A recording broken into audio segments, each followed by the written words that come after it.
Hello everyone and welcome back to another Monday stream.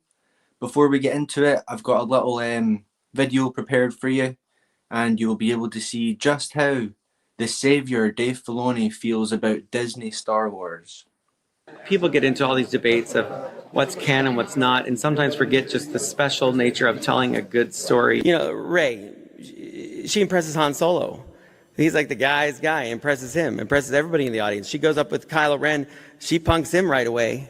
Like he's supposed to be this great guy, wiped out all these people. I don't know. She took that lightsaber and was like, I'm going to take you out. And she did. And I'm all for it. And she looks strong. Leslie Headland, and she's a massive fan and I've talked to, and I enjoyed talking with her, and her teaser was phenomenal. I mean, how can you not be excited about Acolyte? Tony Gilroy did a version of The Empire that's like it's like the most THX awesome evil thing I've ever seen. And so I love all that, and that's inspiring. We inspire each other. It's a big collective effort at Lucasfilm, and I think it's all building in a great direction. So it's not just one thing we're doing, but there's so much out there. You know, like our friend Deb Chow went and made Obi-Wan. How awesome was that? Yes. And I get to watch those shows. They're just super cool. So there's no one dimension of this that's just better than the other. It's just all great, and we love it. And then also I'm helping out with all these other projects now. Yeah, you got a little promotion since last time we talked. So I'm trying to balance all those things, and you know, my priorities are really what's best for the franchise and where my energy is best spent. And you know, we'll see, but everything is working well right now. So I'm really excited about what I'm seeing, excited about Andor Season 2 coming out, the beautiful talent. Oh, I've seen it. It's fantastic. We have, it's fantastic. So that's inspirational. You know, I still take so much inspiration from all these things. Just because I work there doesn't mean I'm not like, wow, that's incredible. I marvel at what everybody else is accomplishing, and I feed off of that, and I use it to challenge myself. So we'll see. You know, Kathy and I talk all the time, and she and I are figuring out what should go and what goes next and what makes the most sense. And I love working with her. You know, she's a great collaborator. We're figuring all these things out and looking at every project. And yeah, think of the time we're in, where we have all of these great genre things coming out. You know, I know Star Wars and I'm part of Star Wars, but I do love it all. Like, I'm so inspired by what I see out there creatively from so many creatives. The biggest thing you want is just to get artists to be expressive and express themselves in this time and be creative in ways that surprise us. Even if we're using franchises like Star Wars that have been around, what have you got? You know, people, I think, get worried. They think they're going to talk to me and I'm going to have some Star Wars rule book. And I know a lot of things about how things have been done, but I'm always curious about, but always in motion in the future. What have you got? What do you want to do? You want to do Mandalorians that don't take their helmet off? Okay, let's talk about that. And how can we make that a story point? Let's not just say no to things. Let's make it a valuable part of our story. And why? Why is that important? And, you know, yeah, I just love, it's a privilege to work with all these people. That's why you're the best. Thank you so much. I do what I can. I don't get into this debate of what's better than what. I don't care. I like it all. I like all the people in it, and I like all the fans. That's just how I feel. I like it all. I like it all. I like it all. I like it all. There you go, folks. He likes it all. How many times does he have to tell you for you to believe it? Let's get the camera on. Right, folks, I'll address you in chat in a minute. Last week we had a bit of more of a chill stream, but tonight we're going to be full of vinegar, okay? That's how it's going to be. They back out now, I will find them, I will strangle them, I will beat them into oblivion. Wow. I'm full of the vinegar. Oh. Full of the vinegar. Right, let's see who's in chat before we move on. Hopefully you were all here on time to catch the opening videos. Let's see here. First up, we had Lucas Gerson saying afternoon, everyone. Good afternoon, Lucas. Bunt's Books is here saying hello there. Hello, Bunt. Blunt Books. Aye. He doesn't cover Disney books on his channel. No way. Arctic Warrior saying sub. Cheers, dude. Appreciated. Dave Filoni betrayed George Lucas when he joined Disney. I mean, I'd argue slightly before when George entrusted TCW to him, right? Who else we got? We got Knights of Undercover saying, Make display the like button and preserve real Star Wars lore intended by George Lucas. Yes. Star Wars Marvel purist says yes, yes. Well, I think he's doing the Filoni accent though, right? Right, we're going to play purist intro because we have to. We have to. There's no way around it. Now, having worked with George, I can tell you that it was always very clear, and he made it very clear, that the films and the TV shows were the only thing that he considered canon.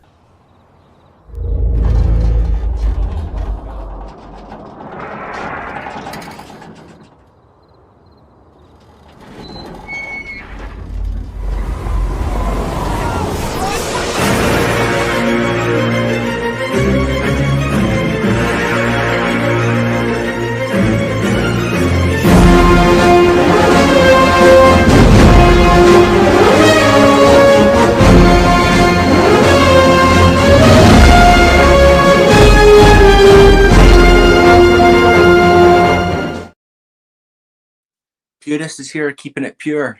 That's what we need. And I saw another celebrity in chat. Wait, this is some purist level intro length. That's true. Mine won't go on for about an hour though. Don't worry. It's fire, bro. Oh, Gibbet's in chat saying hello there. Good to see you, man. And we have the wonderful Alora, OG Star Wars, saying what's up. Oh, we have to. We just have to. We'll get there, folks. Here we go.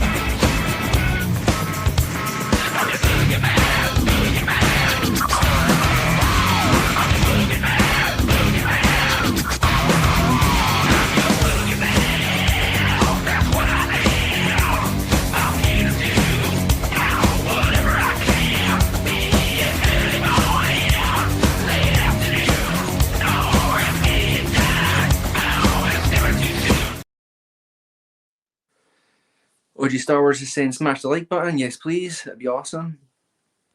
And OG is the boogeyman, as she proves herself to be over and over again. So, folks, we're going to be full of vinegar this evening. I mean, the intro video with Filoni, right? That will come back up later in our discussion. But first up, we'll be talking about the Battlefront 3 thing. So, if you're not aware of it, there's a lot of people out there trying to get hype up for Battlefront 2, not the original one. It's the Disney one, right? The EA one. And they're thinking if they can get enough people on playing it, that they can get Disney to notice, and Disney will make the third one, right? And as we all know, like, Disney don't care what fans want, right? But my thinking is, why are they trying to push this? Like, anyone in chat, have you played the game? Like, I've played it before. It's full of, like, sequel trilogy stuff, right? You've got to play as, like, the Resistance and stuff like that. I don't know why they're pushing for a third one, to be honest with you. More Disney, just more stuff, right? That's all they want, more stuff. And then I was listening in on Melvin, Knights of Melvin's anti-gaming stream. And I saw, was it X-Wing? Have any of you follow X-Wing? I used to follow his channel, no more. So he was on with some of the guys from Geeks and Gamers, and these are people that claim to be against Disney, right? Against Disney Star Wars, and like, I just, here they are sticking it to them, I suppose, jumping on the hype for this Battlefront thing.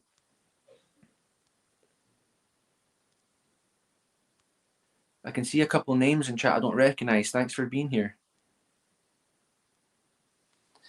And I feel like people come on the internet, right? And they kind of like that, like, they make friends and stuff like that. And they just kind of go along with what the popular channels are saying. But we're all here to talk real Star Wars, right? But the thing is, like, the longer I've been on, the more time I spend on YouTube, the more I'm starting to see like which of these channels are being honest and who aren't, and it's quite shocking to see sometimes. But yeah, I kind of knew there was a reason I stopped following those channels, and now it's more evident than ever. Ever since, I'd say, the Acolyte, right? Acolyte, everyone was on board with it. It was terrible. Fortunately, I didn't even watch it, right? I'm happy I didn't watch it. But a lot of people jumped on the bandwagon of hating the Acolyte. So we had a lot of momentum there, and then as soon as the next thing comes out, it's like, oh, it's just a kid's show, it's not that bad, it doesn't break canon, which it did, original canon. And then Andor comes out, and they're all like, oh, it's peak fire, bro, it's better than the original trilogy, blah blah blah. Luthen's better than Wedge Antilles, right?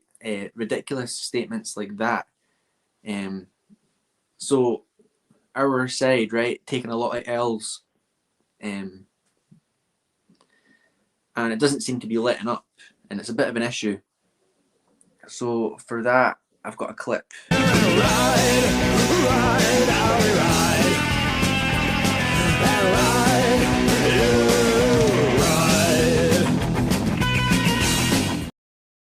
No fence riding.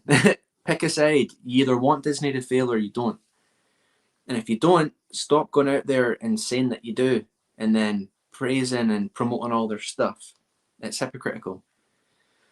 So with that, I mean, I guess the kind of mentality you'd have to have in order to like Disney Star Wars would be this. Canon is always changing. That's the wonderful thing. And canon can be whatever you want it to be. So, you know. Sounds like Simon Davies is subscribed to the same thinking as Filoni and Gilroy, right? That's how they view canon and continuity, which has been really important to Star Wars for over 40 years. I need to start highlighting your chats, guys, sorry. Bunt's Book says, most of Theory's subscribers have no idea of the lore, and whenever he posts a lore video, his fans are like, oh, I never knew that. Yeah.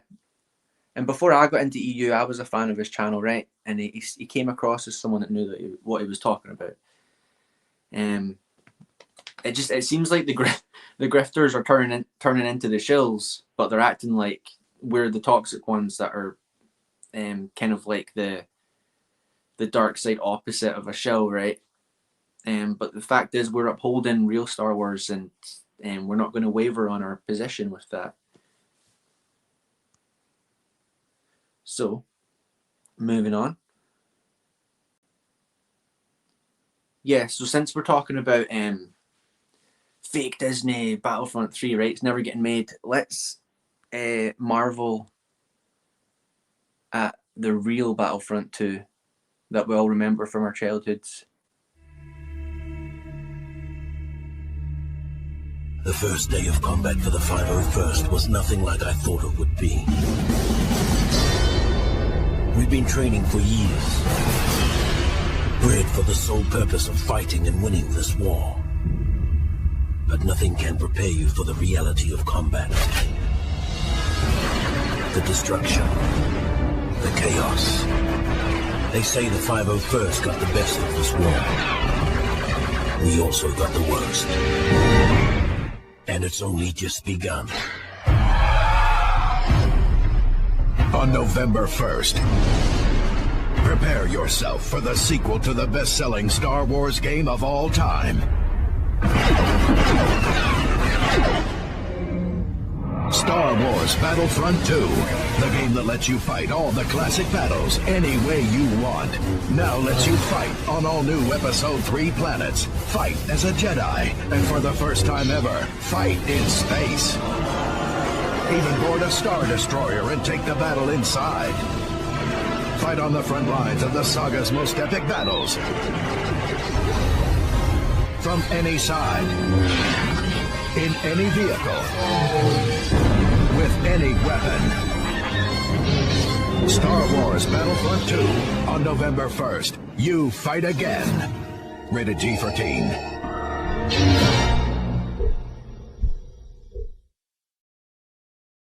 Dude, take me back. I remember, I remember like nearly crying, like begging my mum to buy that for me. There was that one, Battlefront 2, Revenge of the Sith, and I remember the John Gets Gaming's been playing it, the Star Wars Lego 2, right? The original one. I remember me and my brother crying our eyes out, like, please, can we have this? Uh, good times. We're probably like old enough to know better, right? Total dorks just felt we were missing out. I can see what you are saying here. Canon is important. Agreed. It certainly is. OG Star Wars says Theory is ignorant. He's proven he doesn't know much of the 6 movies. Oh, according to him, he knows them better than anyone he's ever met. So before we get into like, debunking all the nonsense, I wanted to talk a little bit about Battlefront 2 because the original one, for anyone coming in, it's for me, like, I'm not a big gamer, right? But that game is pretty special to me. I spent a lot of hours playing that, and oh yeah, anyway, I mentioned John Gets Gaming. Go subscribe to him. I've had the chance to actually stream with him a couple of times on Purist's channel. It was fun. Oh hey, Captain Keely's in chat. Good to see you, dude. Thanks for being here. We love our Aussies. So like let me know in chat, like, what are some of your favorite memories or like levels or modes on like Battlefront 2.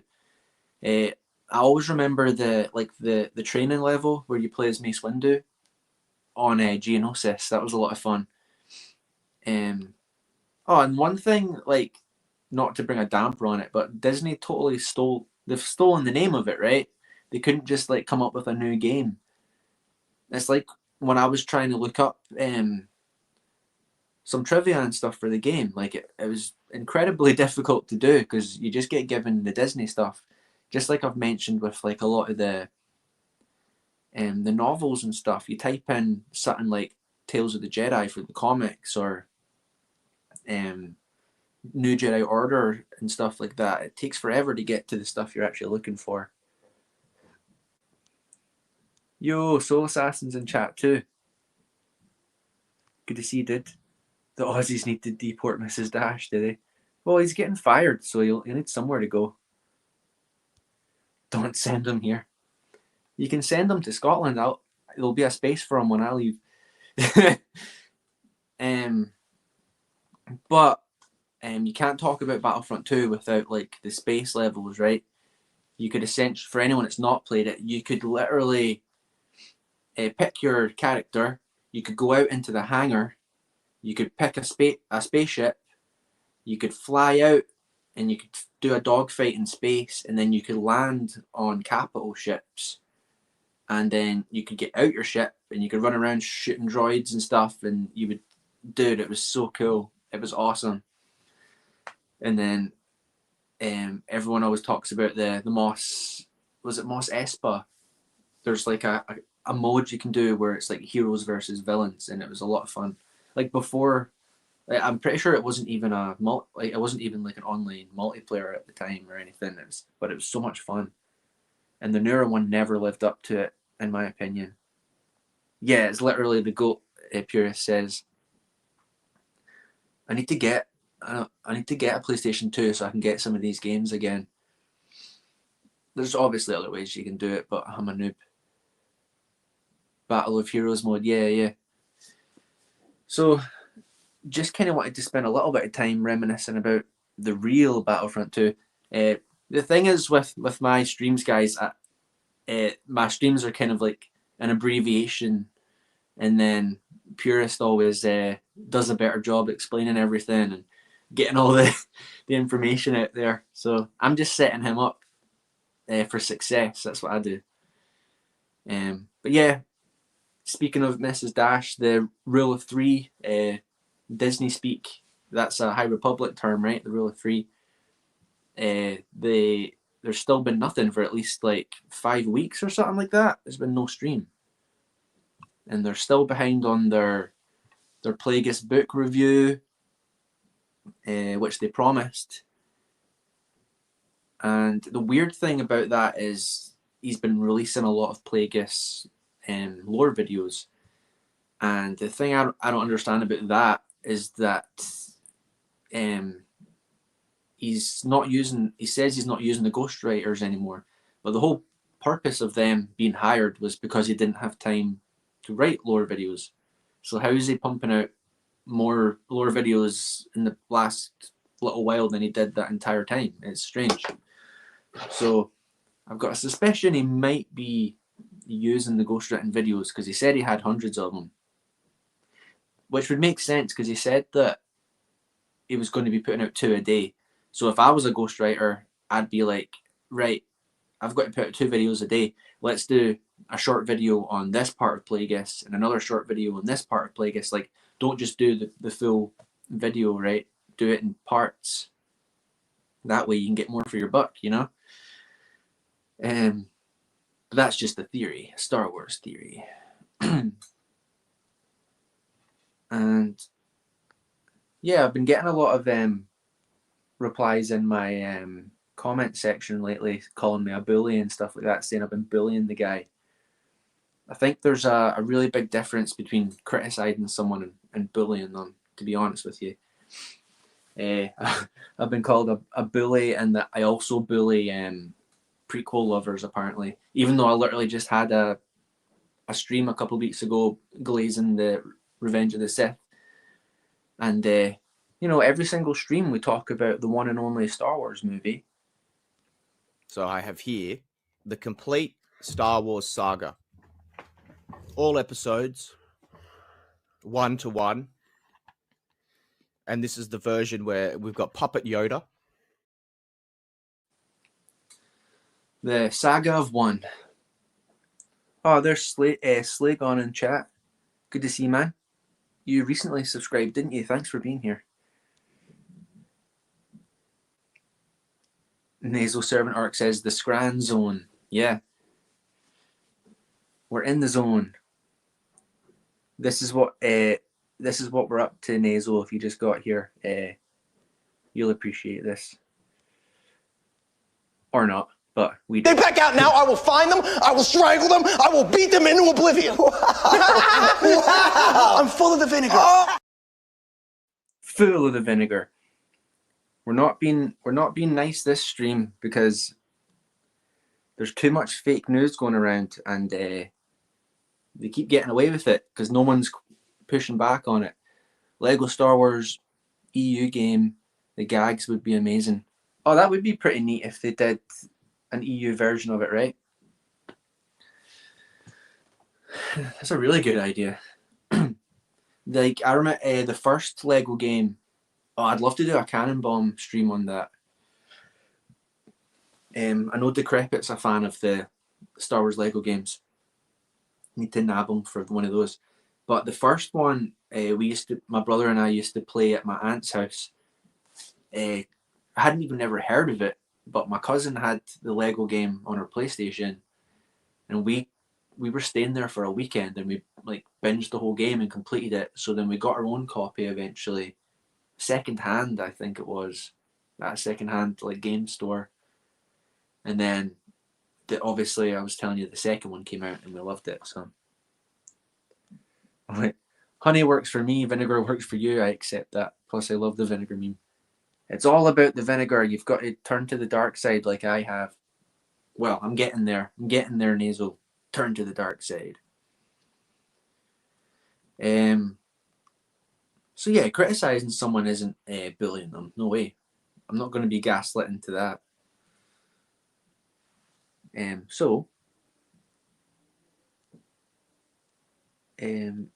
Knights of Undercover. Oh, and everyone sub to Knights of Undercover as well. I like the Lego Star Wars Complete Saga. It was great. Oh yeah, they did like 1 and 2 together, right? And then what I remember of that was it was pretty much the same, apart from like the loading, not the loading menu, but you know how like when you weren't playing the levels, you had like the cantina that you were in. Well, the Complete Saga put it like in a different setting, I guess. Oh, and you could like create your own Lego characters. That was a lot of fun. Wait, what did I miss?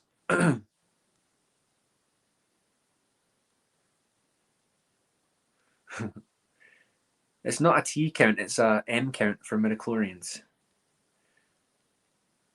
Legends fans are buoys, that's right. And we twigger people. So, talking of bullying, I suppose, and if OG Star Wars is in chat, she'll want to chime in on this. I've actually got some of her tweets written down here to read out, because she did a really good job. Like, imagine doing research, right? Imagine researching what you're talking about and getting the facts straight.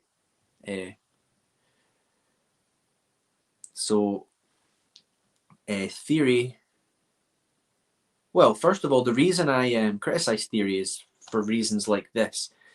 He was out there saying that Roger Christian told him that George Lucas didn't want, right? Sit back for this one, right? Oh, she's here. Good. He said that Roger Christian told him that George Lucas didn't want the Force in A New Hope. But get this, Marsha Lucas put it back in, and George was freaking out.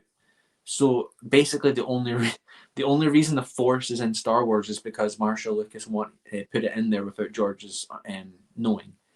So, before we go ahead, thank you to Roger for his contributions to Star Wars. But, like, dude, stop spreading fake news.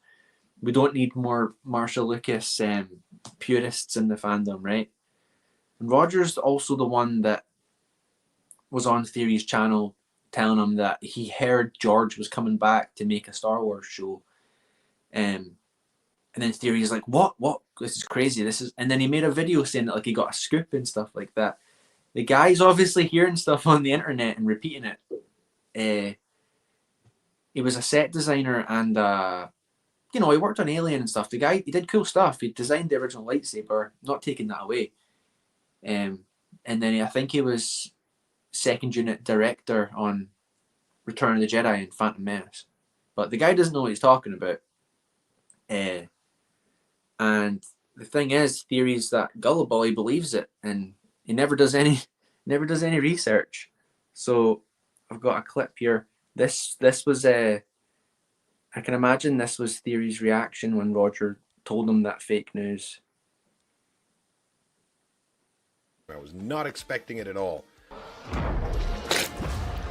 Wait, what?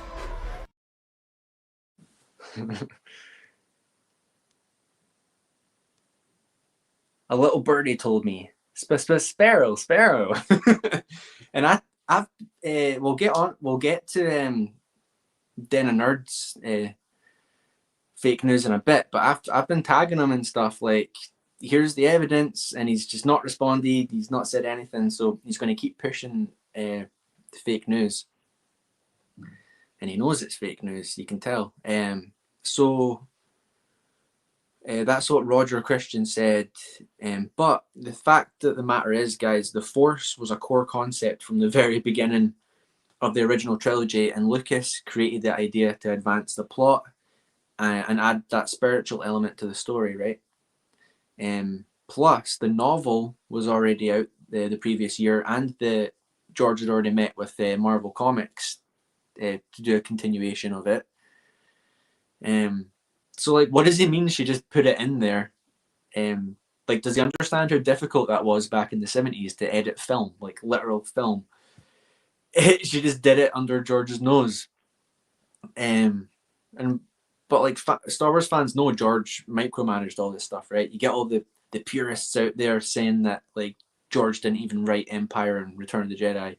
He was on set whispering in their ear, micromanaging, editing, doing it all, right? He couldn't step away.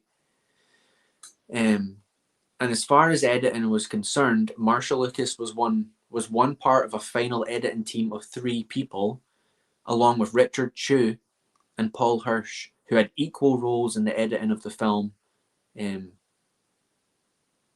all three were involved up until its release and even received Academy Awards for their work. And George Lucas himself was as involved with the editing process as well. So George was there editing the movie. So how did she sneak it in there? Yeah, I can see he's laughing in chat. It's ludicrous. Purist says, I'm going to have to ban you if this continues, Soul. Oh, I must have missed something. I thought he was going to ban me for stealing his talking points. He says, Lil Jaina is pure. She can't be corrupted with your vulgar language. That's true. Very true. Oh, wait, is Soul swearing and you're getting on his case? Good, Purist, good. That's what the moderators are for. Sleegon says, which Star Wars movie is your favourite? Empire Strikes Back, hands down. Like, I think Empire Strikes Back is my all-time favourite movie in general. What's your favourite one, Sleegan? What's your favourite? So, so yeah, it's so insane. And at this point, this is where Alora interjected. She pointed out that George didn't care what Hollywood thinks about his movies, right? And I've got a clip here for that as well. Star Wars fans know this stuff. Here we go. I disliked the business of Hollywood intensely. When I had that choice of Star Wars being a success, I said, I'm going to try to make a go for it. And so I invested in the next movie and borrowed money from a bank and everything. I had everything at stake. I did it primarily because I didn't want the studios to tell me what to do. I didn't want them coming and commenting on my work and putting their little ideas in there. And because I needed to make sure I controlled the vision and not have it be diluted by a lot of other people, I ended up with a company, and the company was successful, and movies were successful. There you go. Oh, wait a minute. Not sure Jenna knows Spanish, though, Vito. Believe it or not, she has been learning Spanish.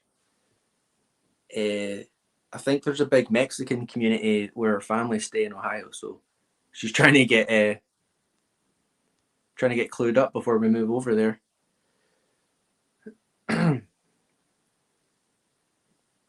Oh, Purist isn't.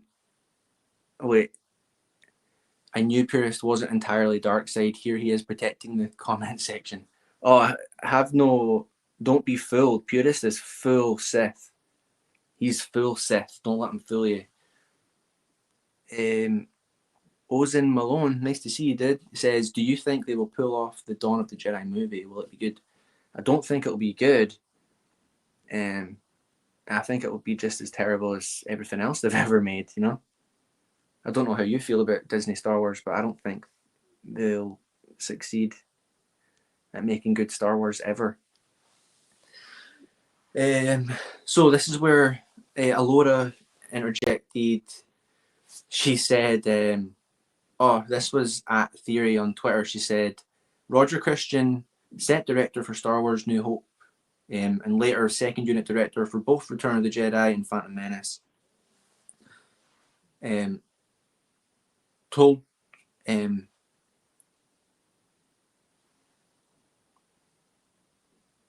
George cut out all scenes that had the Force in A New Hope. Oh, right, okay, I've got you. Marsha then added them back in, and George didn't like it.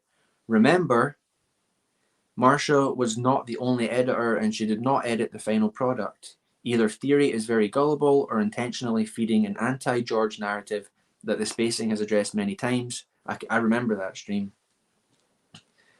I learned a lot from the spacing, actually. The Force is the central mythological theme in the movies.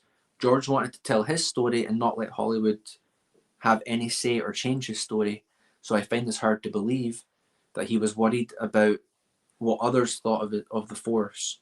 All my sources I have, hard copy and digital, do not even hint to George cutting out the Force theme.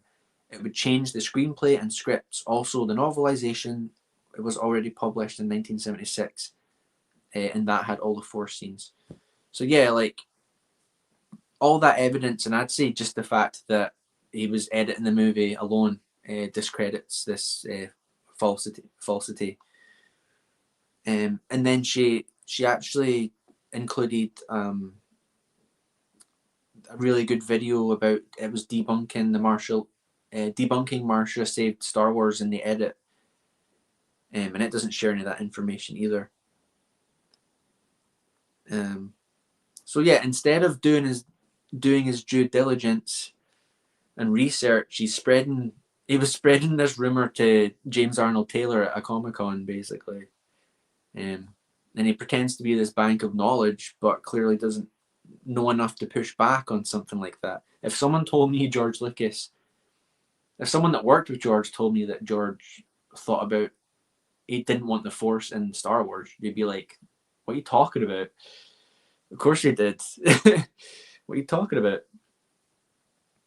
So, and this is a guy that tells you he knows more about George's movies than anyone. I didn't have time to pull clips for that, but if you want to see it, go check out my Laura's a Chore video. It's full of that sort of thing. I think I saw Iron Inquisitor in chat. There he is. Hey Scran, just got done doing yard and gardening work with Grandma. Oh, nice one, dude. Sounds like fun. I love doing yard work. As long as it ain't weeding. I hate pulling weeds. That's a no reference to the Von Bomb. Purist says he knows the movies better than anyone, especially. Aye. I mean, how can that not change his character and the movie? You know what I mean? Iron says, bruh, like the Force was the core of Star Wars. Why would George remove it? He wouldn't have. That's the thing. You just wouldn't have.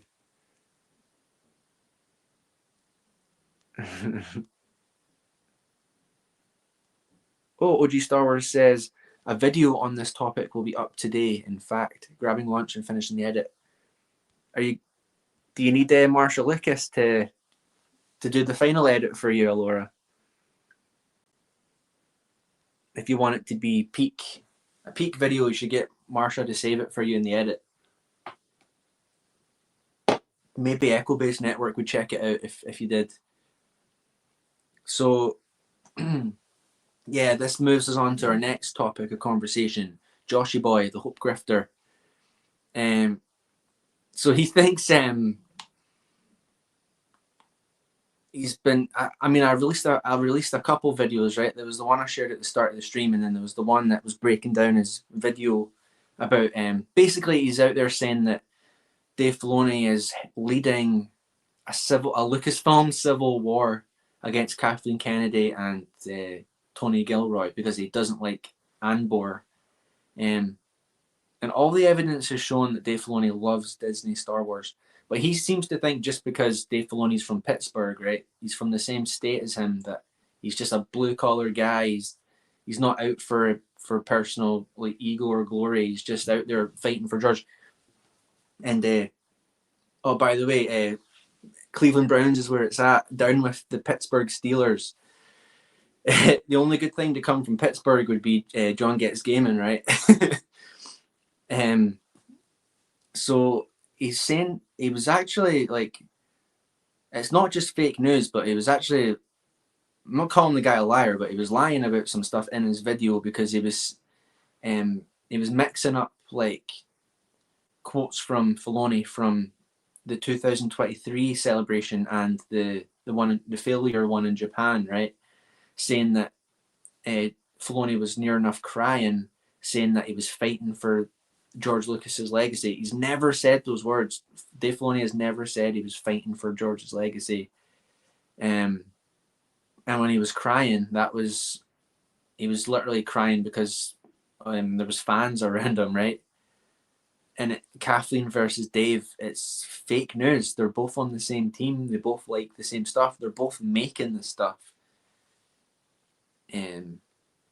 And he was spreading the fake news that George personally hired Filoni, which is fake news. What's her name? Is it Catherine Winder?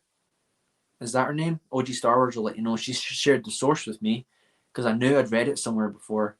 It wasn't George that personally hired him. He had an interview like most people do. And then he was saying the fake news that everyone says, that Filoni's the next incarnation of George. And if that's true, why did he pick Kathleen Kennedy to proceed with his company? You know, why wouldn't he? If he was grooming Filoni for this position, why didn't he give it to him? Catherine Winder, yeah, hired Filoni as confirmed in the 2008 Insider issue. Iron Inquisitor, you're a legend. Yeah, that's what OG Star Wars shared with me.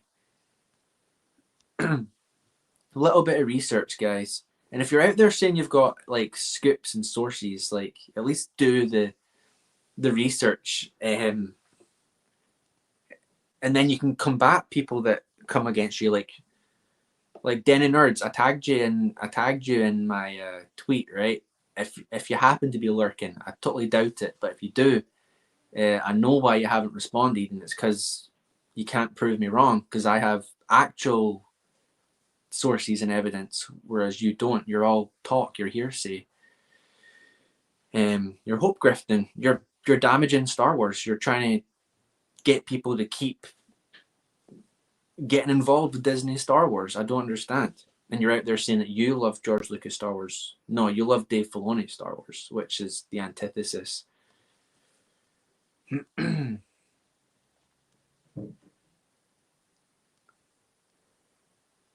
A purist. OG actually shared that source in our private chat, but it might be difficult to find it. But if Iron Inquisitor or OG don't get it to you, I'll repost it. I hear they might be making a Mace Windu movie. Ugh. Of course they will. No one's dead in Disney Star Wars. It's not like Mace Windu's death is like pivotal to Anakin's fall or anything. Just bring him back.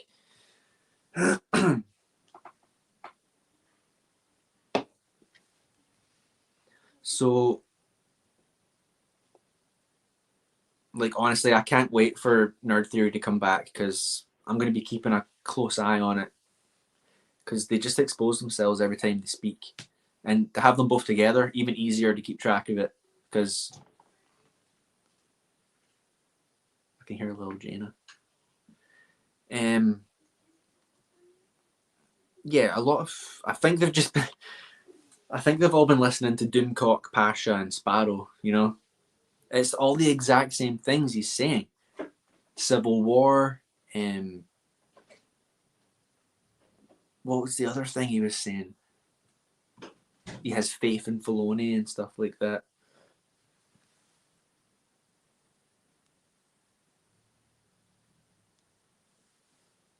So his source isn't good. Trust me, bro. It's Sparrow. Don't some people think that Den of Nerds is Doomcock? Like, it wouldn't surprise me. The cringe is the same amount of. Yeah, it's the same level of cringe, isn't it? And since we've got some real ones in the chat, we shall give ourselves a reminder. Because if there's anyone lurking, they might not know. So here we go. Where is it? It's official. It's part of the official canon. Everything is canon. The novels, the comics, the video games. It's all there. First of all, when we were writing those books, we were told we were writing canon. So at that time, we were creating canon. And so anybody who says they were never canon is just incorrect. It was all canon. Everything published was canon.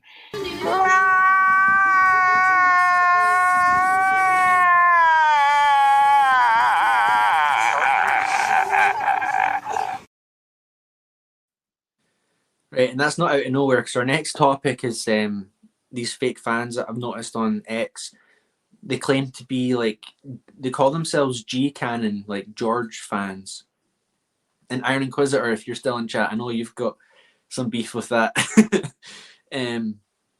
They discredit the EU that George worked on. And so, like, they only count G-Canon, which Leland Chee said is movie canon. But there obviously was, like, there was tiers within G canon as well. There's EU material that George worked on. So why are they discrediting things that he made if all they care about is what George had to say? And Iron Inquisitor pointed this out, that they'll point out things that George said back in the 80s, like, like anyone can use the Force. But then that's not what's been portrayed in his movies, right? That's not how it developed. And it's the same with the EU. They'll take things he said back in the day and try and apply it to now.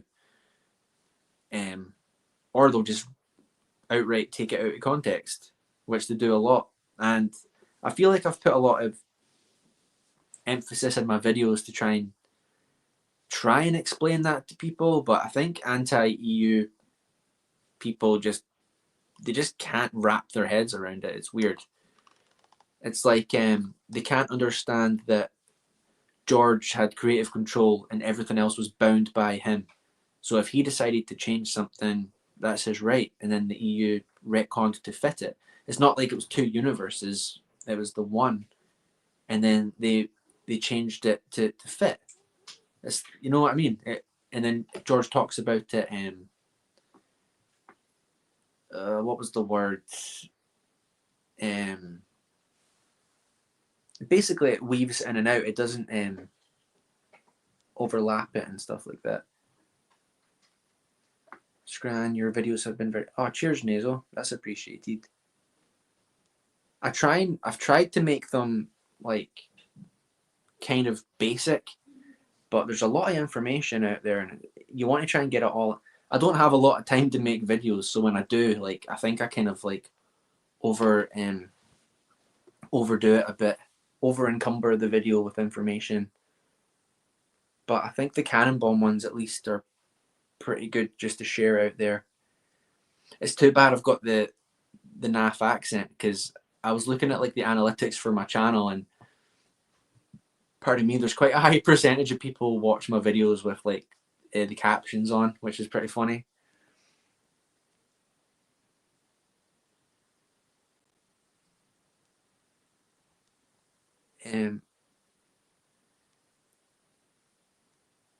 Olsen Malone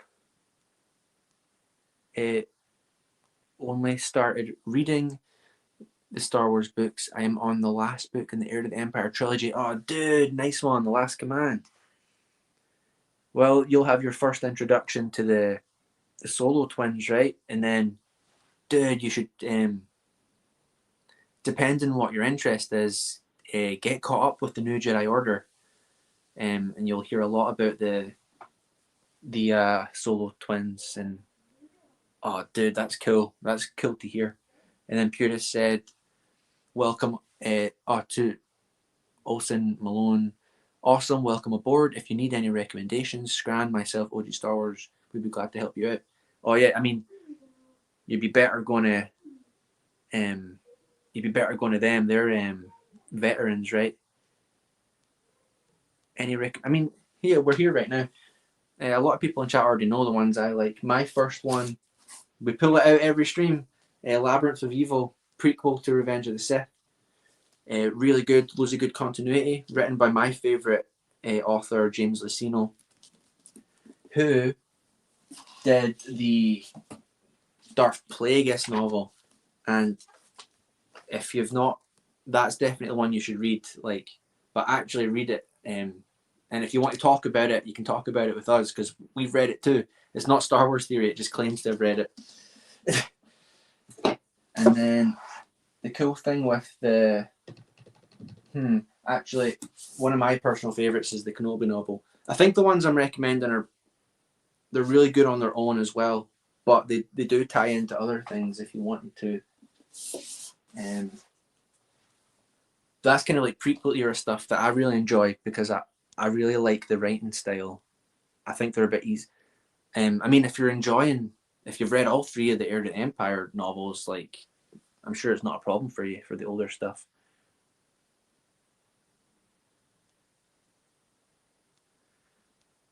Nasal says, Labyrinth of Evil, by the way, Scran, do you have any questions for him when I meet him at the con? Oh yeah, I totally forgot you were talking about that. You should ask James Luceno Because you know how he gave Matthew Stover like a questionnaire for George. If you remember, ask him like how that actually worked, because we know that Stover met with George to talk about Revenge of the Sith. So could you ask him, if you remember, like what that process was like? Like, did he talk with Matt and give him the questionnaire, like physically, like here's all the questions I want you to ask him? And then, so did Matt address George and be like, James Luceno is writing the prequel. He's been commissioned to talk about Grievous and stuff like that. Like, what do you think?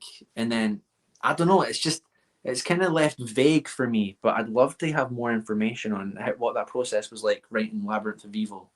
If you can squeeze anything out of him, I'd love to know that, because it's my favorite novel. Oh yeah, it definitely it talks about how he became a cyborg. Talks about how he was like a great warrior, and talks about, without spoiling it, talks about who turned him into a cyborg, you know? And it's kind of like a detective story in a way. It leads right up to Revenge of the Sith, and they're very close to capturing the Sith Lord before Palpatine gets kidnapped. So, yeah. You know what's, sack the fake fans. We're talking about real Star Wars. Yeah, it definitely adds. And I deleted my clip that was Luceno talking about it. But I said, like, don't listen to the anti-EU people, because they're going to try and turn you off of real Star Wars.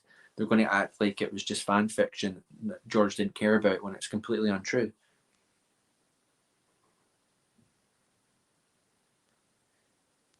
Bunt's book says anything Luceno writes is an automatic recommendation for me. Yeah, a lot of what I've read is by him. So, but yeah, I want to get back into that conversation. The last thing I wanted to touch on was, because I do have scheduled some stuff I've been reading that I want to talk about. So, the last cringe fake news thing that I saw, it was actually a clip, and the guy that shared it actually blocked me, because I shared the truth about it. It was this clip of George talking about how the clones were programmed, and he says later in TCW you'll find out how they were programmed. It'll be season 4 or 5 or maybe 6, and we know 6 didn't come out until after George was gone, and it was sold, it was cancelled, and all that junk. Now, programmed doesn't mean they were given a chip in it. It was like a button that triggered them. Pardon me. And it even said in the Attack of the Clones movie, and this is the kind of thing people ignore when it comes to TCW. They contradict G canon, and these people love TCW even though it contradicts G canon, right? And this clip is why I got blocked. Where is it? Here we go. They are totally obedient, taking any order without question. We modified their genetic structure to make them less independent than the original host. Hear that? They were genetically modified to just follow orders, and it talks about it in the novels a lot, how they had no like they would just do it, right? There was no question. Purist says, I may infiltrate that con. Purist, you need to meet. I won't call you a shell, right? Go meet Luceno. That'd be awesome. Hey, Double A. Surprised seeing you in here. There was a guy accusing me of being you. He thought you were like my alt account. And I was like, that doesn't make any sense, because Double A literally talks to me in live chat in real time. So I don't know how that would work. That's the guy that was calling me a bully and stuff, because he's a theory fan.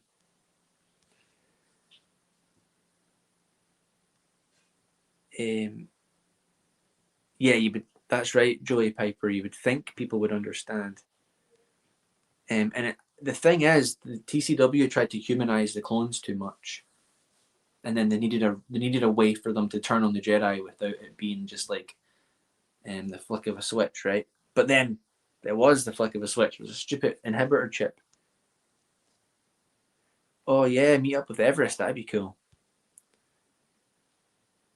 You'll preserve my Sith identity. So, that's all that needs said about that. So I'd say everyone I've talked about this evening, without getting too deep into it, like I could have done a full stream on each topic, to be honest with you, but we've got some real Star Wars to get to. So everyone I've talked about, do they like Star Wars? Sure. But so do millions of other people that have seen the movies, casual fans of the movies, right? Do they care about it? I'm going to say no. They don't care because they're going to keep consuming it and promoting it. It's like people only do things because they get paid. And that's just really sad.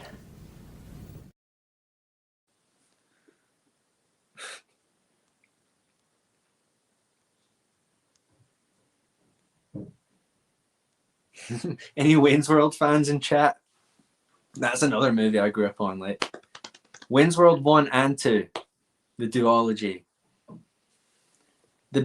My favorite bit of the first one is when he's like trying to get past that guy in the club, and he's like, "Get out of here, you little dweeb!" And he goes back to his car and gets that like electrical thing, like the big belt, and he goes back in and zaps him with it. It's awesome. Party time, excellent.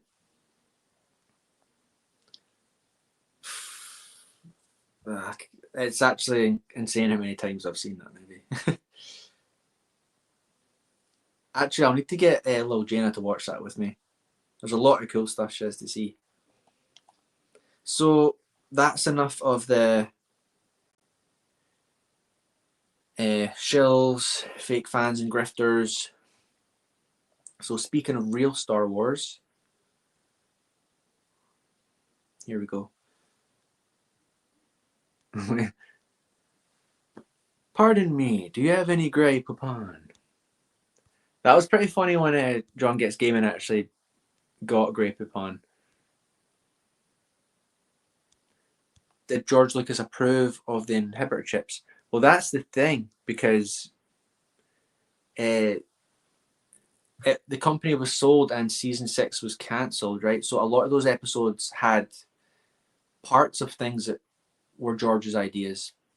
So there's no way of knowing, but I know OG Star Wars has a source somewhere. She can't find it. We're waiting for her to track it, where George says he didn't plan for inhibitor chips. And if you watch the movie, you'll see that not just the fact that it states it, but like when Palpatine, after Anakin pledges himself and Palpatine executes Order 66, he personally calls all like the commanders, like Cody and stuff, and he's like, execute the order, and then they tell their squad, like, right, let's go, we're doing this. It's not like it's so convoluted, man. But then they'll say things like, oh well, the movies are Anakin's story, like they didn't have to tell the story about the clones and that, blah blah blah. It's lost in OG Star Wars archives, yeah. Hashtag get OG bookshelf. We need the library on display. We need all those beautiful source books behind her when she's talking.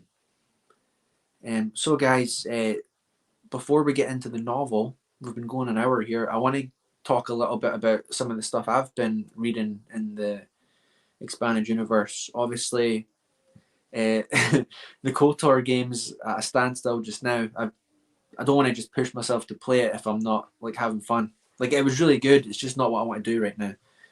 And the Legacy comics, I've put a little bit of a pause on simply because we're coming up for the end of Shatterpoint, and I want to finish Cloak of Deception, which we'll get into before Shadowhunter. At work, when I'm working away, I can have my Bluetooth headphone in, and I've been listening to Agents of Chaos Heroes Trial. And for those of you that know, there was a renaissance for the New Jedi Order, and with Vector Prime onwards. So I'm up to Agents of Chaos, and without spoiling it, like, well, everyone knows who died in Vector Prime, right? But Chapter 2 has like a ceremony on his behalf, and there's a character that's involved that is actually I can't remember, Oisin Malone. There's a character in Heir to the Empire who has a speech impediment, right? A Wookiee with a speech impediment. This character is in this chapter doing the speech, and it's, for me, it was one of those payoffs for me, like, because I'd read the other book first, I was like, oh, I know that character. And that's the kind of thing that everyone talks about with the EU. You get these rewards for what you've read and stuff. But if I hadn't read that, it wouldn't matter. It would just be a way to explain how this Wookiee's talking, right? And people are understanding him. And from what I hear, Han Solo has a bigger role to play in this next duology, so I'm really looking forward to it. And for anyone out there that doesn't know, Harrison Ford isn't actually Han Solo. So when the books portray him a certain way that he didn't actually look like in real life, that's because it's not the same guy. It just has his likeness.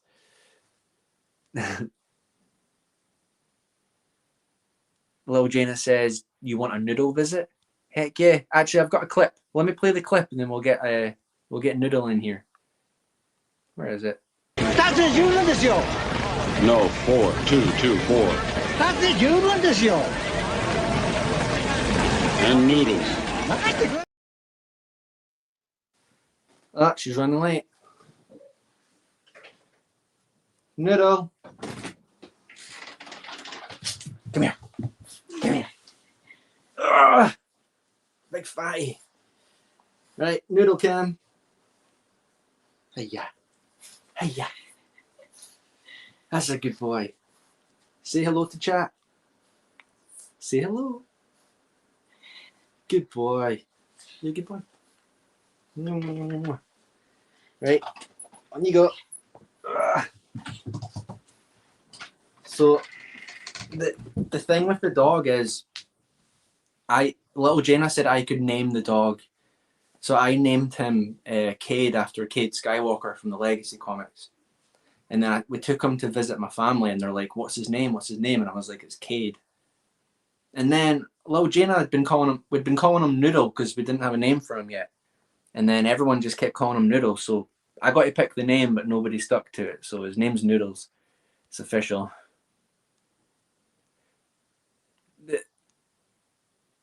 The dog literally just took a Disney eye when I was holding him. But yeah, that's life-changing events. I'm up even earlier than I usually would be now. Ugh. So I don't know, it might affect early streams. Who knows? Hopefully not. Oh, we lost some of the chat. Who hates dogs? I didn't want you here if you hate dogs. Eh? Didn't trust anyone that doesn't like a dog. So, hey, Calcite's in chat. Good to see you. Thanks for being here. Jordan Star Wars. Nice to see you, dude. It's my wedding anniversary coming up at the end of the month. So little Jaina's like, what are some of the EU books that you want? And I was like, there's a bunch of them. And then I was like, but I really want the Darth Bane trilogy. And she's like, right, you can buy them, but send them to my parents' address in Ohio. And I'm like, right, I guess. I'm like, kind of takes the excitement out a little bit. I laugh it up, little Jaina. Laugh it up. So I could always accidentally get them sent to this address, and then I could just take them with me when we move. So guys, I talked a little bit about Cloak of Deception. Now, I am getting on pretty good with the book, and I'm really loving it. I think Shatterpoint's been helping me like progress with my reading ability and getting faster and faster. And I'm trying to take more basic notes. Like before, it took me forever because I was like, oh, that's a really great bit. Or like now I'll take a page number down, or I'll take kind of like just a few bullet points. Unless it's something really specific, that's awesome. But Cloak of Deception, people will tell you it's boring. It's not. It's amazing. It's really good. And so yeah, I'm hoping to be finished. If I'm not finished on time for Shadowhunter, it won't be far away. And then the only issue is I wanted to release my history of video before that. So I've got a few kind of like trivia things for Cloak of Deception because I already did all my research for the video. So it's really just finishing the book and getting the review out there. So I wanted to share a few things that will be in that video just to kind of whet our appetites a bit, I suppose. And there's Bunt's books. I know he loves the book. Cloak of Deception is one of my favourites. It's very underrated. Yeah, because they're always like, oh, it's just all about politics and blah blah blah and Valorum. It's really good. And there's a point in it where it talks about the opera house, right, that you see in Revenge of the Sith. And it's actually all the politicians following the lead of Valorum because he likes to visit there like frequently and stuff like that. So I've got a few cool facts about Cloak of Deception. So this this person asked Lucino, with your previous Agents of Chaos novels and now Cloak, you've quickly gained the reputation as an author who truly knows the expanded universe. What sort of research did you do to become well versed in the Star Wars galaxy? I read everything I could get my hands on. The early comics, the later comics, the entire line of Bantam novels, the essential guides, a dozen or so role-playing books. That may sound like a daunting task, but I've been a Star Wars fan for a lot of years. Imagine that, folks. If you're a fan of this stuff, it's not tedious to read this stuff. And I have deep respect for what so many people have brought to the expanded universe. That's more that can be said for Filoni. Working with Dan Wallace in fashioning a map of the galaxy was also an immense help, since I came away from that particular project with a good grasp of the hundreds of worlds and species that have been created for the expanded universe. And I'm sure I saved that source, so that might be one that I know purists might like. Because he has that great clip from Holocron's video where Lucino talks about respecting the EU and how much work he did to get caught up on it. Did his due diligence, we'll say that. Lucino says, in his instructions, Mr. Lucas stated up front that he wanted a political thriller that focused on Palpatine and Valorum. So this book was commissioned by George Lucas. And I'm pretty sure it came out as the Attack of the Clones script had been written. So there's for anyone that hasn't seen it. I really like the cover, actually. It's like, so far in the book, it's got loads of great moments with Obi-Wan and Qui-Gon and Padawan training and stuff like that. Not Obi-Wan's training, but yeah, sub to Holocron, defo.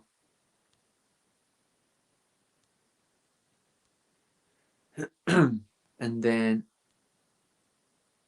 Phantom Menace is your third favorite Star Wars film. Brilliant. That's good to hear, man. Because here on the channel, we know it's the one and only Star Wars movie that was ever made. So it's the best. And James Lucino was able to read the script of the unreleased Star Wars Episode 2 Attack of the Clones while writing Cloak of Deception, and was specifically asked by George Lucas to include one of the characters that would appear in the film. As the first Star Wars novel written after the completion of the Attack of the Clones script, Cloak of Deception was the first appearance of many characters and concepts that would make their on-screen debut in the film, including the Techno Union, Pastel Argente, and other separatists.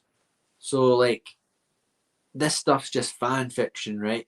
Why are these authors being given the script to the unreleased movie?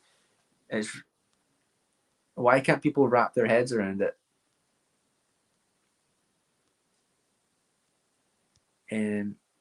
Purity says, Dan Wallace quote in the Path of the Jedi article I read and never made a video on. Oh, yeah. Talks about it being canon, right? I'm pretty sure I stole that from you. I steal all my good sources from these better channels, you know? Andrew Werdna says, Phantom Menace is my favorite of the prequels. People think that's weird sometimes. I don't think, like, the older I get, I think the Phantom Menace might be my favorite prequel. But then at the same time, Revenge of the Sith is my second favorite Star Wars movie, so make that make sense. I don't know. And then here's one for purist. What Star Wars novel have you most enjoyed writing, and do you have any favorite characters? Answer: if I had to choose, I would probably go with Cloak of Deception because it presented a unique challenge. The book had to pretend that readers were unfamiliar with the Star Wars universe of Jedi Knights, the Force, and the dark side, as well as hinge on a single reference to Chancellor Valorum contained from the Phantom Menace. Where Han Solo was my favourite character for many years, I've since come to appreciate Obi-Wan's wit and the depth of Darth Sidious's villainy. So I wonder if he answered that before he wrote Plagueis, but I don't know, maybe this still is his favourite one to write. And then he says, my assessments were specific, and I had more direct oversight from Lucas. So that's enough spoilers for my video that will be coming out. And they will be coming out in time for, round about the time we get into Maul Shadowhunter. I keep getting confused with Shadowhunter and Shatterpoint, sorry. And I've got a couple of cool clips for you guys to get us hyped for that. Where's the one? And the cool thing about this first one, this includes, I only found this the other day, this clip includes audio spoken by Darth Maul that isn't in the movie. So here we go.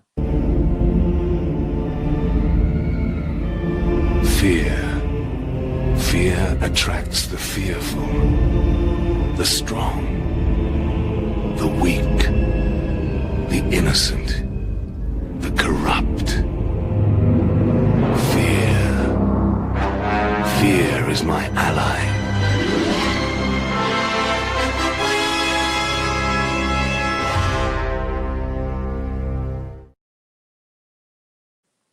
How cool is that? Yeah, creepy. I thought that was awesome because he only has like he only speaks like 8 words or something in the movie, right? And he's like one of the most memorable villains ever. Anyone in chat that knows, remind me of the voice actor's name. But I was looking a little bit into it, and he said when he was recording his lines, he had George Lucas sitting behind him. And it got to a point where like he was actually, I'm pretty sure he is like I don't want to say a comedian, but like an impressionist. Not an artist impressionist, but like, you know, voices. And he was doing like Peter Salafinid, blah, blah, blah. Yeah, I'll believe you, Jordan. I'll get it up on screen for anyone. Yeah. But he was doing like Star Wars character impressions for George. And then I think he did a Darth Vader one. And then George said to him, he was like, you know, you're kind of like the new James Earl Jones. And he was like, whoa, that's awesome. And he is in a way voiced. He didn't play the bad character. He didn't play the villain. He voiced him. But I think the difference being that, like, I'd argue Darth Vader's voice is more iconic than his appearance. That's debatable. But then Darth Maul's appearance is more memorable than his voice. I don't know. And then we are about to get into Shatterpoint, but for anyone that hasn't enjoyed the Shatterpoint read-through, we're nearing the end, and this is what you have to look forward to. So here we go. This is my apprentice, Darth Maul. He will find your lost ship. At last we will reveal ourselves to the Jedi. At last we will have revenge. You have been well trained, my young apprentice. Lord Maul, be mindful. Let them make the first move. Yes, my master.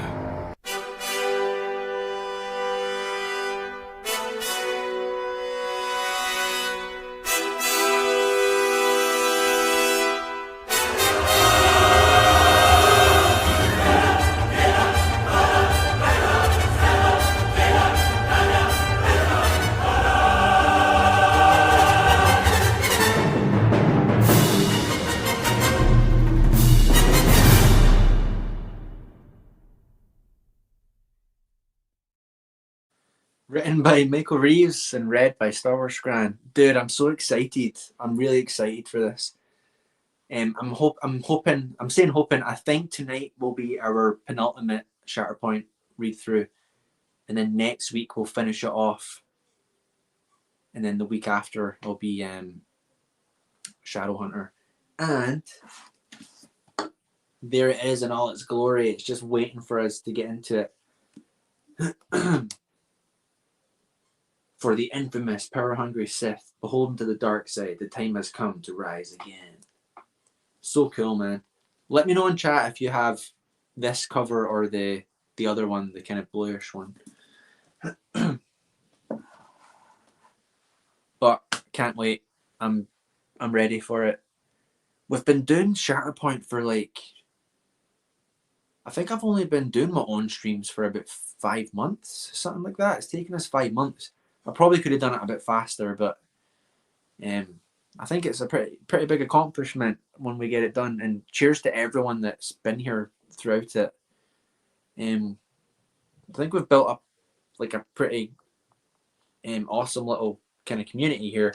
And I know you are all involved in other channels and stuff like that, but it means a lot that you come here on Mondays and listen to me ramble for a little bit, right?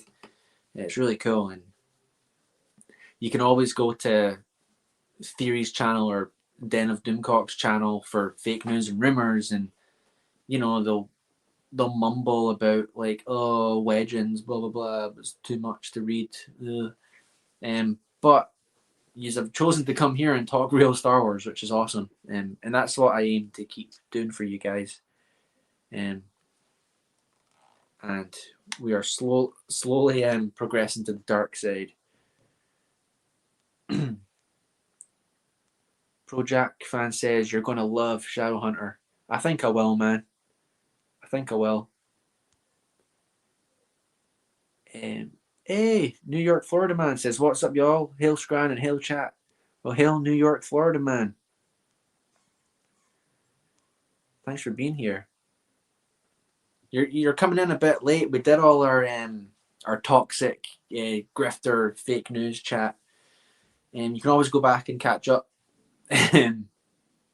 Aye, but you know me, I never go as hard as I should on that stuff. That's why you've got Purist, and he'll be streaming later today to make sure that they don't get away with it.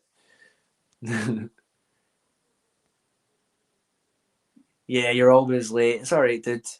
When I move over to the States, hopefully it'll be a lot easier for you guys to join in and get involved, and if you want to, that is, who knows. We're going to get into Shatterpoint, and Shatterpoint. Ugh. And we'll play the intro while I grab some water, and then we'll get into it. if I could find the intro. Too many clips. Here we go.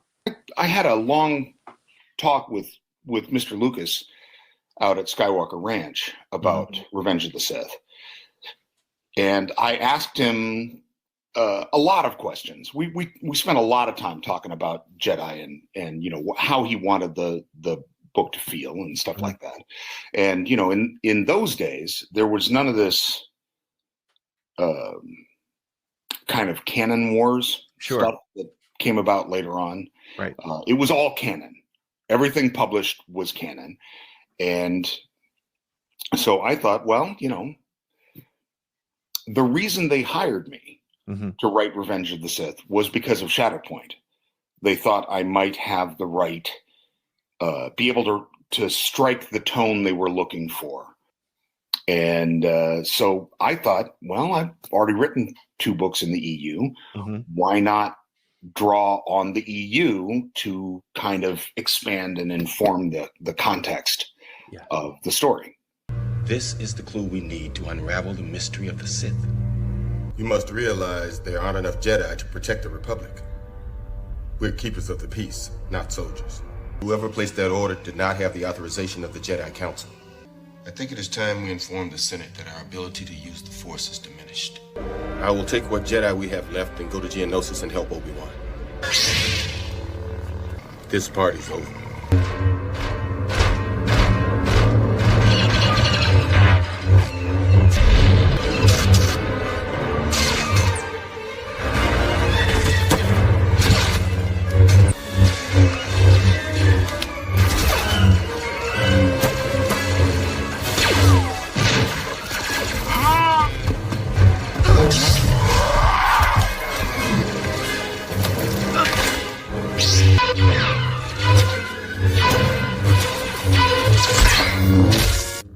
We will not be hostages to be bartered, Dooku. Good guys are green and blue, bad guys are red. That's just the way it works. There's no purple left? You might get purple.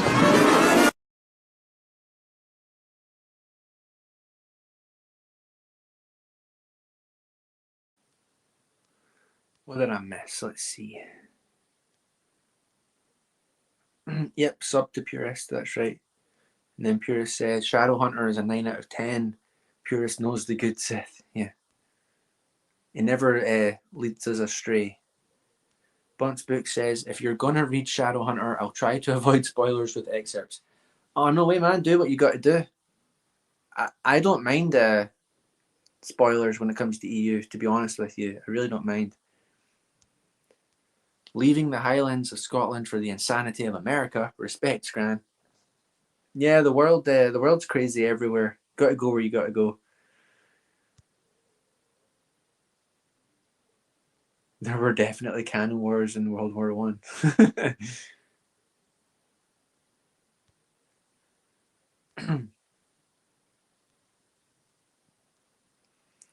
Well, Purists having a good time in chat. Where's the book? There it is. Now, I have been informed by Lil Jaina that I need to maybe cut the stream a bit short, which means next week I'm going to have to just purely read the book and not get into the topics of the week. So, oh well. Chapter 19, grab your book if you want to follow along. I know a lot of people usually like to tap out at this point, but it won't be the case when we get into Shadowhunter.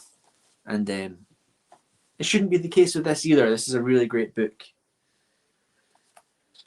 You fake fans. Okay, chapter 19, Ship to Ship.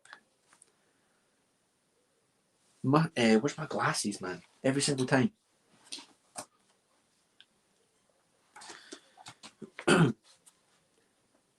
Muscle bunched along Mace's jaw as he forced himself to turn away and focus on his flying. A glance at the short-range sensors showed him gunships all over the place. The computer counted 50 there in the zone of engagement, with more curving toward them over the horizon. They keyed the troop bay doors, shut and cut in the turbojets. Nick, take nav. Sure, yes, sir. Nick glanced at the empty sockets left behind by the ejected chairs. Where do I sit? Monitor sensors. We should be seeing the Halex landers any second. Car, chalk. The emergency repulsor packs are next to the turret hatches. You have 30 seconds. Nick wedged his feet under the chair's socket, struts, and gripped the nav console's split yoke controls, squinting against the stiffening wind that whistled through the empty gap in front of him. The gunship's aerodynamics shaped the wind blast past the cockpit instead of into it. But even the minimal back eddy leakage was enough to stagger him. His eyes lit up as he took in the array of screens on the console, especially the twin screens with target and reticles displayed at their centers. Hey, what's this do? He twisted the split yoke in opposite directions, and the images on the screens spun wildly to match. Don't touch those! Nick hit the thumb switches on both controllers. The screens filled with parallel bursts of cannon fire as the quad lasers roared. Yo, fire control, for me? Oh, General, you shouldn't have. I realized that. It's not even my name day. Nick. Yeah, I know. Sensors. And? Shut up. Wait, I've got their voices mixed up here. Shut up, Nick. Yeah, whatever. Huh. Oh, that is him speaking. He's taking the mickey out of himself. The wind whipped wisps of breath fog from his mouth. Starting to get cold in here. Out here. Are we inside or outside? We're approaching 7,000 meters. Check those sensors. Red hits are friendlies. Blue are hostiles. Well, Nick said. What are you so worried about then? There's like 50 some friendlies already here, and another 192 on the way. I mean, they're like everywhere. And there are only 13 hostiles, and the friendlies are all over them. Whoa. No, there are 12. Oh, wait, I guess. Whoops. Whoops is one word for it. Sorry, I'm a little dopey. Yes. There's a flight out of friendlies trying right now to climb our butts. Whoa, what's that? A lock-on alert flashed. The accompanying buzzer was half buried in the wind noise. They lit us up. Missiles incoming. 6 count. Closing. Dead astern. This southern accent's getting tricky. Oh, hey. Darth Paws is here. Good to see you, dude. We played everyone else's intro. Here we go. You can bounce. You can bounce. You can bounce. You can freaking bounce. Paws is in here causing trouble. Nobody puts Lil Jane in a corner. That's right. Here we go. He says, "You've been stuck on Shatterpoint since November. We all want Tarkin now." I'm sorry, Paws. I was saying that earlier. It's taken me like 5 months to get through this book. Got to practice your hick accent. Right. To be fair, I think I can do it. It's just it's not like a play. It doesn't tell you who's talking when until you're halfway through the sentence.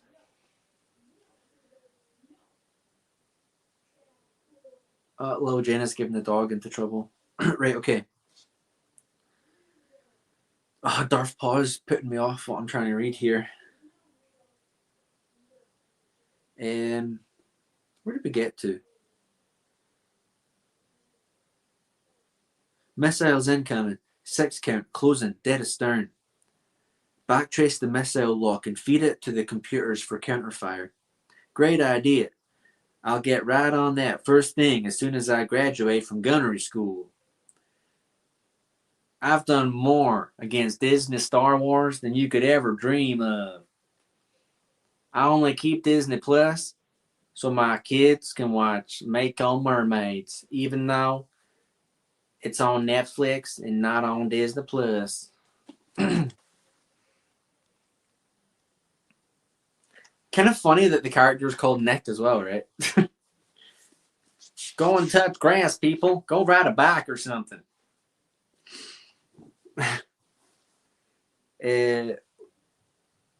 Fine then, Mace said through his teeth. You said you can shoot. Let's see it. Woohoo! Now we're talking. The ball turrets rotated and the quads blazed to life. The gunship was now climbing straight up, shrieking for space like the starship it once had been. Yes, indeed. Come and get it. Yes, indeed. Come and get it. One of the missiles intersected a stream of cannon bolts and detonated in a burst of black smoke and white fire. How was that? Not bad, Mace said. Try not to shoot her tail off. Some people are never satisfied. Nick, the other 5. Yeah. If you want to be that way about it. He flipped the arming levers on all 4 aft missile tubes. 1, 2, 3, 4. He shouted, triggering them in order, and the gunship backed as a staggered flight of 4 concussion missiles kicked to life and spun twisting white ropes of rocket smoke down to meet the 5 missiles behind. The first impact burst drew the next missile, and the next expanding into an immense fireball fed by all 9. She, Nick snorted disgustedly. That was hardly any fun at all. It's not supposed to be fun. Save those missiles. What for? Depa, Mace called, shouting over the wind shriek. Are you ready? She appeared in the doorway, leaning on it for support as though the gunship's artificial gravity were too strong for her. Ready enough, she said. I can fight. I can always fight. Take your blade. Mace shook his head. You'll need it, he said, and cut all power to the gunship's engines. Its momentum kept it climbing, but slowing now with a lazy, twisting barrel roll as the pursuing ships shot past. It hung poised at its apex for a stretching instant. The pursuers peeled away from each other in matching ellipses, 2 of them curving down to dive towards them, once again while the third held back for high cover. Mace worked the controls grimly to hold the ship nose up as it slid backward toward the ground. Right or left? Depa said. Left, and then she dived straight up into the sky through the cockpit's open front, tucking into a ball to tumble through the falling gunship's slipstream turbulence. Yo, Nick said. Why doesn't somebody warn me about this stuff? Oh no.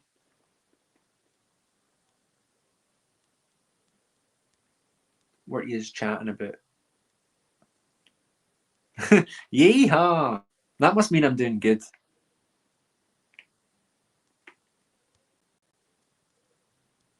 Them EU people are worse than the shields.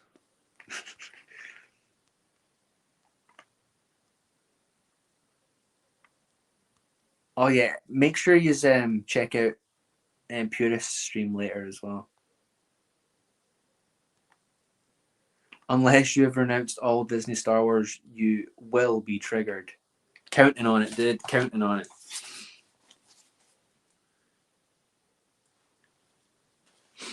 Let's see. Lock cannons on the right-hand ship. Continuous fire. No missiles. I'm on it.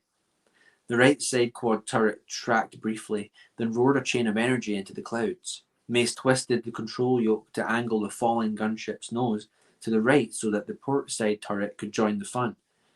Then reignited the repulsor lifts at full power and kicked on the turbojets afterburners. Hang on. I'm on that too. The ship jounced and fought the controls, and the gunship diving toward it suddenly bloomed with fire that pounded them like giant particle beam fists. Mace got a glimpse of Depa, straightening her tumble into feet-first plummet with both lightsabers flaming at full extension above her head. Mace slammed the control yoke sideways, and the gunship shrieked into a rising corkscrew that lit up stress warning indicators all over his console. It got them out from under the rain of cannon fire, but their targeting computers couldn't process the constantly changing vectors, and their own fire went wild as well. Nick looked over the indicators and his eyes went huge. "Hey, is this bucket designed to do this?" "I hope not," Mace said through his teeth, and he fought the controls. "Put fire back on that ship." "Who, me?" "The computer's not fast enough." "The computer," said Mace, "can't use the force." Yeah, okay, sure." Just before he overtook them, Mace saw the left-hand gunship spearing downward against the thrust of reversed engines, twisting into a spiral evasive action to avoid colliding with Depot. And he felt the surge in the force that drove her directly into its path. Her blades took it just below the windscreen and drove into the hand grips. And the rushing airstream around the gunship's nose flipped her over and whipped her up across the cockpit, dragging her blades through the transparent steel to slice free a huge gaping arc. "Whoa!" Nick shouted from beside him. "Love them easy opening cans.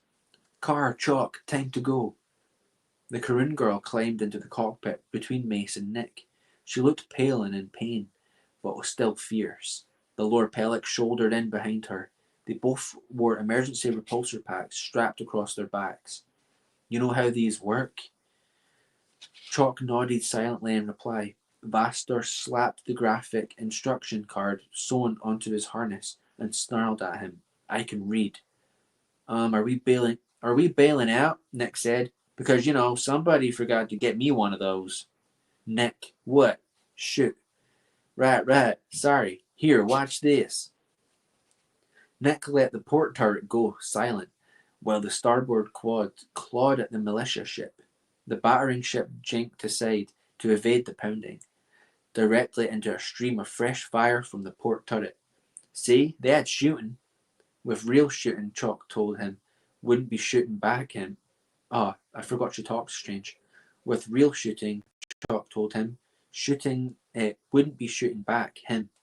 "She, what is this? What does it take to please you people?" Mace nodded to Vaster and Chalk. "Ready?" Without waiting for an answer, he cut power to the turbojets and flicked the repulsor lifts into reverse. Overstressed metal squealed in the gunship's every joint as it blasted down towards stall speed.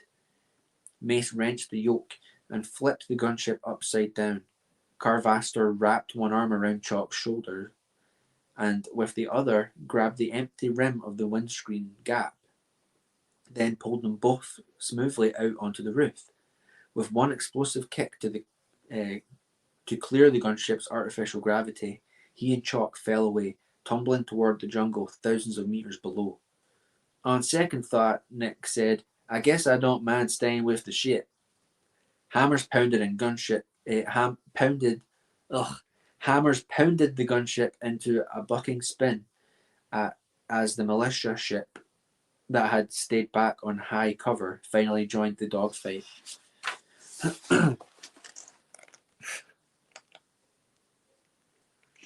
Take a little breather here. The Disney apologist DA is featured pretty strongly. Oh, I did. Well, he was at the fake news celebration in Japan, right? I'm hoping he had a chance to read Courtship of Princess Leia on the plane. Odds that Rule of 3 happens this week. 0 to none. Hashtag -who. Matthew G'day says, "I don't know if I've addressed you yet, man. Thanks for being here. What about Ben Skywalker? His future was never written. Never mind Jaina or Alana. Disney threw it all away. Sword of the Jedi trilogy cancelled." Yeah, I mean, I'm getting pretty invested in Jaina's story already, and it's kind of crappy to know that it's not going to get concluded, but hey. Oh yeah, pause Pause, you fake fan. You obviously weren't here for the start of the stream. We already called out X-Wing and Jeremy. Aye, they want Battlefront free, don't they? Our ciders. Hashtag you're fired.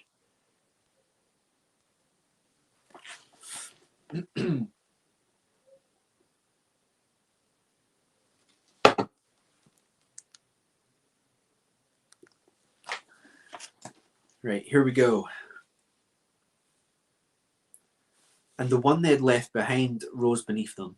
Mace worked the controls savagely, whirling the gunship through evasive gyrations. More suitable for a starfighter than for an antique blast boat. The port turbojet took a pair of cannon blasts, and Mace's next whirl proved too much for its damaged mounting. It tore free in a scream of tortured metal. The ship roared through an uncontrolled spin. "Take it easy," Nick shouted. Mace muttered, "I don't do easy." "What?" I said, "Shoot back." "How? I can't even see him." "You don't have to," Mace said as he pulled the crippled gunship into another corkscrew climb, trailing smoke and shredded durasteel. "Forget about aiming, just decide." "Decide what?" Mace reached into the Force and sent a wave of calm down his connection with Nick.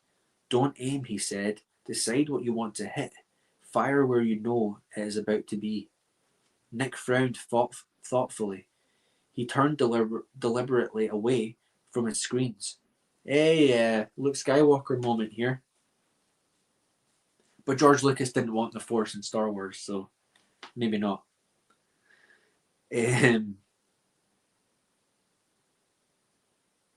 He turned deliberately away from his screens and looked Mace in the eye. Bemusedly, absently, casually, he nodded, sighed, and triggered the gunship's cannons. He was still wearing that same thoughtful frown when his cannon blast shattered the starboard turret of the gunship below, then penetrated the inner hatch and blew the ship in half. He said, "Whoa!" His calm vanished as quickly as it had come. "I mean, wow, did you see that?" Mace kicked the limping gunship out of its climb and into a steep power dive away from the last one. Slowed by their missing turbojet, they swiftly lost their lead as it dived to pursue them, and cannon fire rang to their stern. Mace worked the repulsor lifts madly, making the ship jerk, leap, and spring in random directions like a monkey lizard on raw thistle. Fire from above pounded them, but Mace's wild maneuvers were preventing it from laying in the multiple precision hits needed to blast through the Turbostorm's heavy armor. The lock-on alert screamed, and Nick's voice almost matched it. "Missiles incoming!" Mace didn't even bother to look. "Take care of them."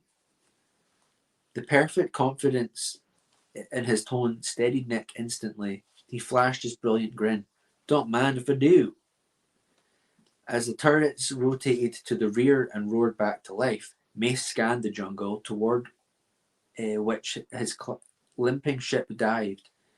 It was hard to get a sense of scale. He might have been only hundreds of meters above it, or as many dozens of kilometers, or kilometers, or whatever you want to say. Then the swarming gunmetal specks of the balance of the militia fleet that swarmed above the canopy snapped the scene into perspective. There, 1,000 meters below, maybe more, the distress strobes flashed on the repulsor packs that Carr and Chalk wore.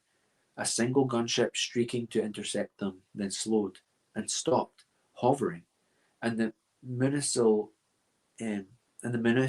figures of Chalk and Carr landed lightly on its roof. A moment later, the noise came up, angling straight for him. Mace nodded to himself and let the Force guide his dive into an interception course. He checked his screens. Missiles? Handled. Nick's tone was so like the Jedi Masters that it might have been deliberate mockery. Mace didn't mind. There won't be more. He won't endanger that friend of his coming at us. Shouldn't we endanger that friend of his? No need. How come? That's not his friend. Turret quads on the rising gunship blazed to life, and Mace gave the repulsor lifts a kick that jerked the turbo storm a dozen meters above the line of dive, so that the twin streams of particle beam packets passed harmlessly beneath him to take the pursuing gunship full in its cockpit. The explosion was impressive. The rear 2/3 of the gunship trailed smoke on its way down to the jungle. The front third was the smoke the rear 2/3 trailed. That, said Mace Windu, was shooting. Nick made a face. Oh, sure, Chuck. I told you she can handle the heavy stuff. But you should see her in a gunfight. Pathetic. Just pathetic. She's pathetic.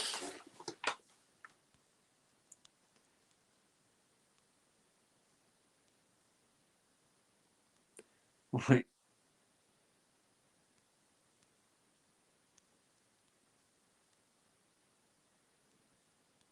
Jaina almost on that Danny Quee level. Theory is too busy watching Andor right now. What to do is stream. I think he's too busy at Comic-Con spreading fake news about George Lucas and the Force.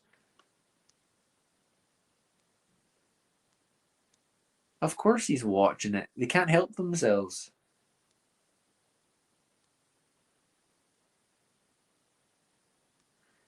Calcite the Lion says, I really feel like it's more annoying to hear that Andor is everything Star Wars from Disney was missing, as if it had substance to begin with. Hey, it's better than the OT, PT, and EU.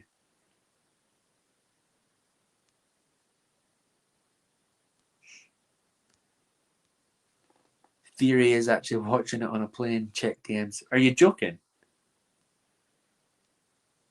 Oh my gosh.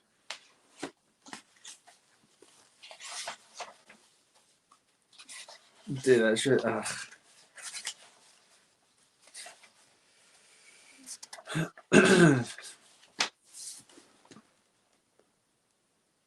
don't think I'm going to finish this chapter on time. You're not... Oh my gosh, pause. I'll need to get on and check that in a bit. That's ridiculous. The thing is, he was telling purists that he doesn't have a Disney fan base, and then when he said he wasn't going to review it, all his viewers were in his comments asking him to review Andor. So what does that tell you?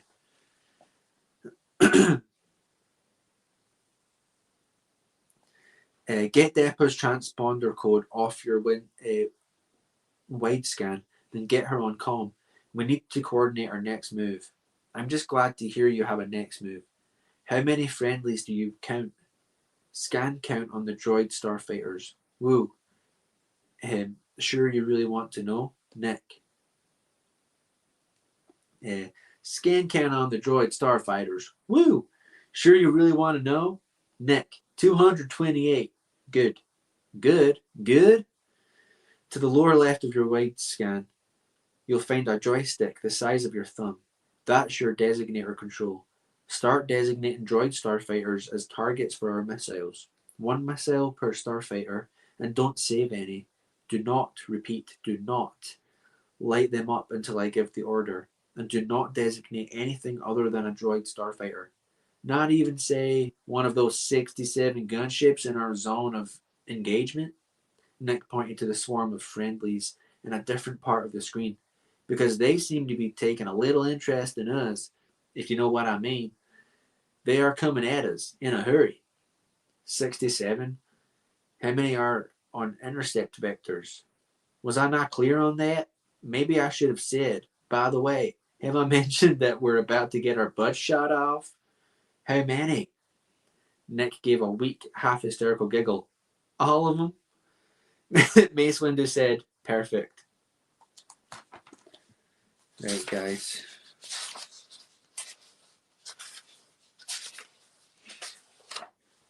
I'm not going to have time to finish the stinking chapter, so I want to take a few minutes at the end here just to chat with you. We're so near the end. We're so close. We have just to keep you in the loop. 3 more chapters. 3.5 chapters. So we're getting there. If I can be less toxic next week, we should get it done, alright? Theory heading to Shell Island, yep.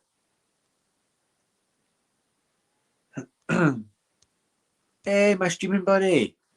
Yeah, buddy, we're doing it. Scran and chat. I hope you're doing good, man. Everyone go sub to my streaming buddy. Dude's a legend.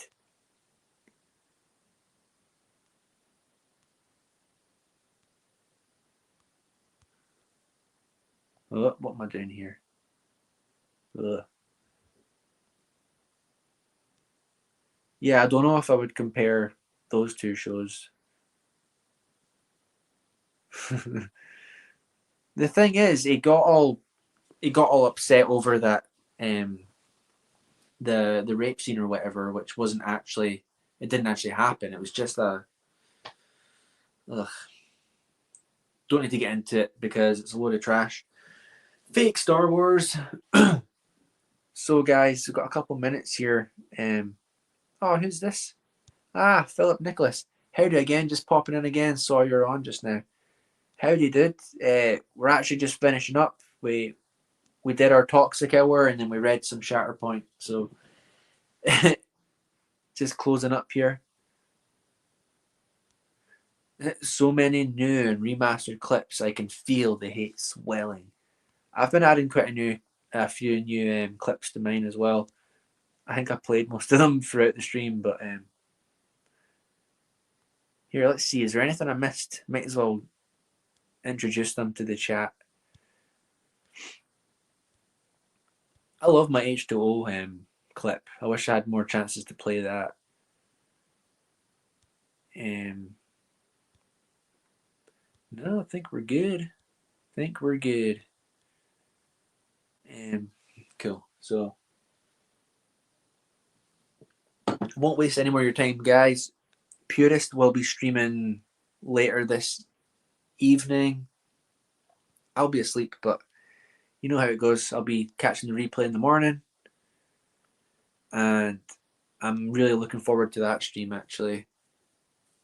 So, just a little recap on what we were talking about. There's a lot of fake news going on out there to do with George Lucas and the concept of the Force and being included in Star Wars, and the fake news that Marsha Lucas saved Star Wars in the edit, and that's coming from Roger Christian and Theory not doing their homework, and which is embarrassing because one of them worked on Star Wars and one of them knows everything about it, right? And then Den of Doomcock was he's still spreading the fake news about Filoni leading the Lucasfilm Civil War 2 against Kathleen Kennedy and Anne Bohr. But Dave Filoni loves all of it. And he's been telling us for a long time, and we all know. So just when you hear stuff like that, don't just get into the fanboy mentality and accept it. Like, question everything, especially when it comes to these big corporate channels just trying to spread rumors. Darth Leviathan, that's a cool name. He says, Nasal is a Disney show. You can't sympathize with shows. That's why Melvin and all of us target you. EBN, if you're not with us, you're our enemy. Well, I guess that's directed at Nasal.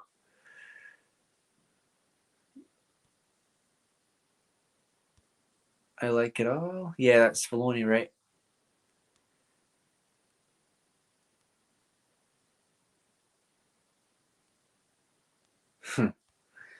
Right. Hey, I'm not going to defend people praising Disney stuff, but you know, as long as you're not using it to discredit George stuff, like, who am I to judge? You know.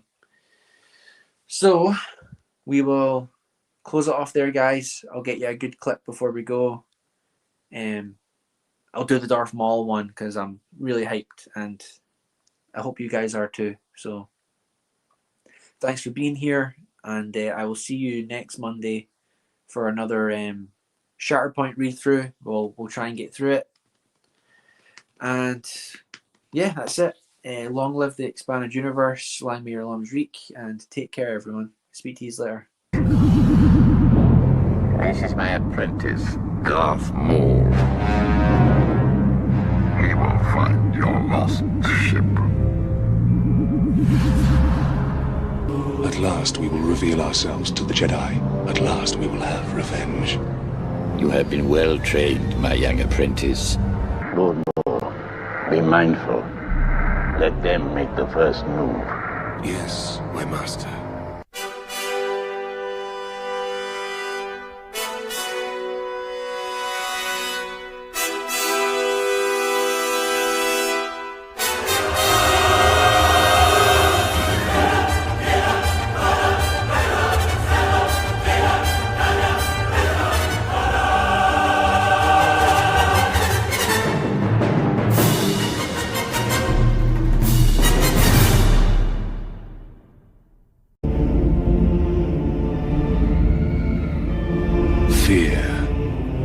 Fear attracts the fearful, the strong, the weak, the innocent, the corrupt. Fear is my ally.